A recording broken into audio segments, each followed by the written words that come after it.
छत्तीसगढ़ के मुख्यमंत्री विष्णुदेव साय की अध्यक्षता में विधानसभा स्थित उनके कक्ष में आयोजित कैबिनेट बैठक में कई महत्वपूर्ण फैसले लिए गए। बैठक में छत्तीसगढ़ धर्म स्वतंत्र विधेयक 2026 के प्रारूप को मंजूरी दी गई, जिसका उद्देश्य बल, प्रलोभन और कपट से होने वाले धर्म परिवर्तन पर रोक लगाना है। इसके अलावा राजनीतिक आंदोलनों से जुड़े 13 प्रकरण न्यायालय से वापस लेने, पंजीयन पर अतिरिक्त उपकर शुल्क समाप्त करने और तृतीय चतुर्थ श्रेणी भर्तियों के लिए छत्तीसगढ़ कर्मचारी चयन मंडल गठन के प्रस्ताव को भी स्वीकृति दी गई। वहीं राजनांदगांव में क्रिकेट एकेडमी के लिए 5 एकड़ भूमि आवंटित करने का फैसला भी लिया गया। आज की बैठक में छत्तीसगढ़ धर्म स्वातंत्र विधेयक 2026 के प्रारूप का अनुमोदन किया गया।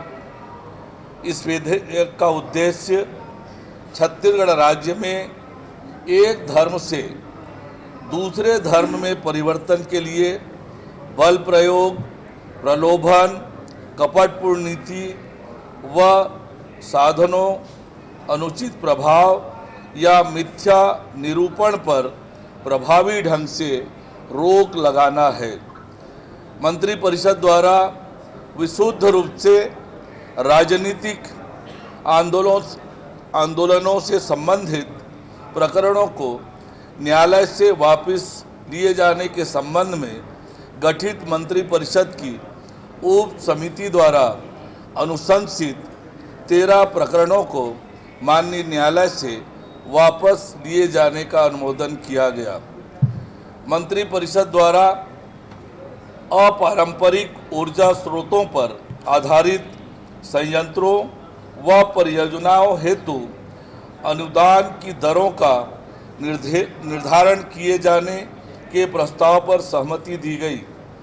क्रेडा द्वारा सोलर हाई मास्ट संयंत्र वर्ष 2024-25 एवं 25-26 के लिए 1,50,000 रुपये का राज्य अनुदान तथा 26-27 एवं आगामी वर्षों के लिए निविदा दर का 30% अथवा 1,50,000 रुपये जो भी कम हो प्रस्तावित किया गया है।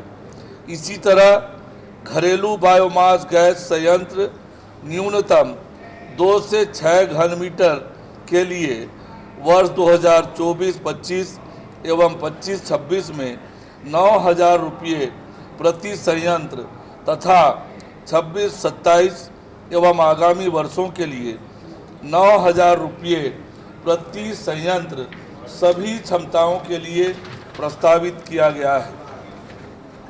मंत्रिपरिषद की बैठक में छत्तीसगढ़ उपकर संशोधन विधेयक 2026 के प्रारूप का अनुमोदन किया गया। इससे पंजीयन पर प्रभारी उपकर शुल्क समाप्त हो जाएगा। यहाँ यह उल्लेखनीय है कि वर्ष 2023 में राजीव गांधी मितान क्लब योजना के वित्त पोषण के संपत्ति के अंतरण पर प्रभार्य स्टाम्प शुल्क के अतिरिक्त 12% की दर से उपकर अधिरोपित किया गया था। वर्तमान में राजीव गांधी मितान क्लब संचालित नहीं है, इस कारण पंजीयन पर अतिरिक्त उपकर शुल्क को समाप्त करने का निर्णय लिया गया। मंत्रिपरिषद की बैठक में छत्तीसगढ़ नगर तथा ग्राम निवेश संशोधन विधेयक 2026 के प्रारूप का अनुमोदन किया गया। मंत्रिपरिषद की बैठक में छत्तीसगढ़ कर्मचारी चयन मंडल विधेयक 2026 के प्रारूप का अनुमोदन किया गया।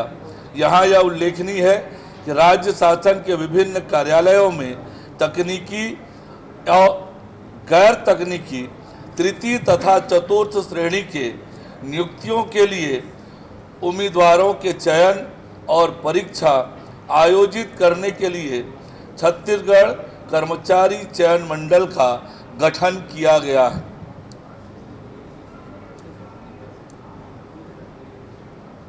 मंत्रिपरिषद द्वारा छत्तीसगढ़ लोक भर्ती एवं व्यावसायिक परीक्षाओं में अनुचित साधनों की रोकथाम विधेयक 2026 के प्रारूप का अनुमोदन किया गया। इस विधेयक का उद्देश्य लोक परीक्षा प्रणाली में अधिक पारदर्शिता, निष्पक्षता और विश्वसनीयता को कायम करना है। मंत्रिपरिषद द्वारा भू राजस्व संहिता 1959 की धारा 40, 50 एवं 59 में संशोधन विधेयक 2026 के प्रारूप का अनुमोदन किया गया। मंत्रिपरिषद द्वारा जिला क्रिकेट एसोसिएशन राजनांदगांव को राजगामी संपदा की 5 एकड़ भूमि आवंटित करने का निर्णय लिया गया। इस भूमि पर अत्याधुनिक खेल मैदान, क्रिकेट अकादमी का निर्माण किया जाएगा।